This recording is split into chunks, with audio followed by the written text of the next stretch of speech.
Have you ever kept a problem to yourself for fear of, so to speak, infecting others with it? We all have big problems, and by big I mean problems that become a torment and have to do with existential matters. The important things: life, the environment, death, health, love, to name the most common categories. I suppose, like me, you have formulated or sort of discovered dilemmas that have kept you up at night for years.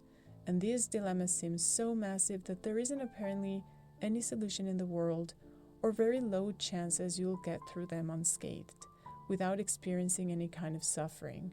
And precisely because there seems to be no possible solution, you prefer not to share that torment with others so as not to create a new worry in their own lives, to keep them protected from and blissfully unaware of the threats you've spotted and are trying to keep at bay now or in the future. In my case, the torment is the question of how I'll spend the last years of life, who will be next to me, or whether I'll be alone. It's taken me years to be able to put it into words without immediately tearing up, but by sharing it with you, I'm following the same advice I'd like to give you in this video.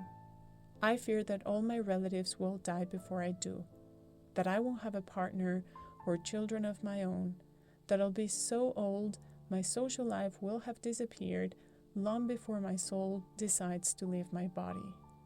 And because I don't see how I can control that, because to begin with, who knows when I'll die in the first place, I kept my fear to myself for years, not to burden my friends or my family with the same unsolvable problem.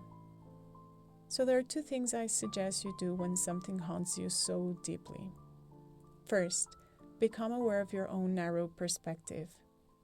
Your brain, the same which has apparently spotted the problem, interprets the world with a limited perspective that doesn't let you come up with solutions or find alternative interpretations of the world. This means other people might perceive life in such different ways that the problem you don't want to infect them with doesn't even make sense in their own reality.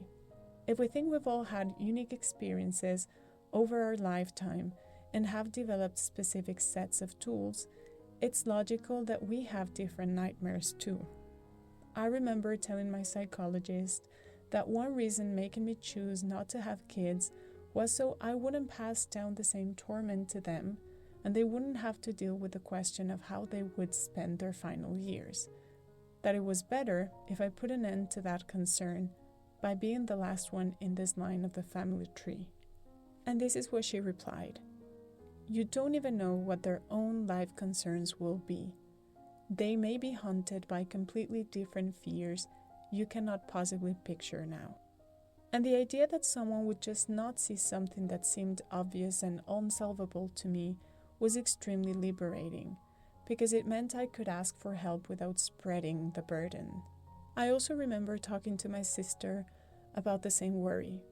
She then told me, "I can understand the suffering from your perspective, but I just don't have that concern myself. When I see my future self, there's always at least one friend around. I empathize with your fear, but that idea just doesn't worry me." To her, my fear was absolutely incompatible with how she perceived her own life. It just didn't make sense in her life context.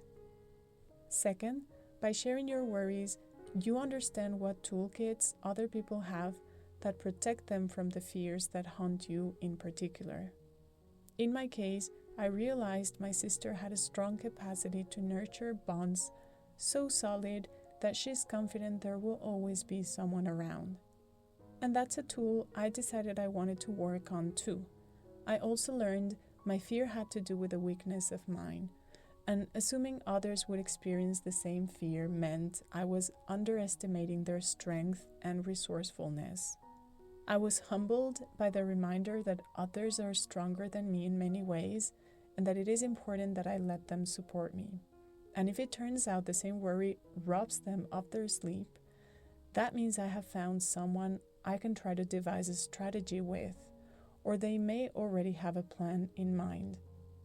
A good friend of mine who feels the same as I do has the idea of getting other friends together and creating a residence where everyone can support one another during those final years of life, in case anyone needs company. Many people are already doing that around the world, but it hadn't even occurred to me until I decided to share my fear with him. Bottling up your fears alienates you, prevents you from bonding with people. It also implies there's the belief that suffering is an experience unique to you, when really it's part of the human condition. And by not talking about your torment, you keep digging a hole that gets deeper and deeper. Don't let your fears become an intolerable burden. Share them, feel better, exchange tools, develop new strengths, create and nurture bonds, feel supported, and get relief and consolation, all by simply opening up.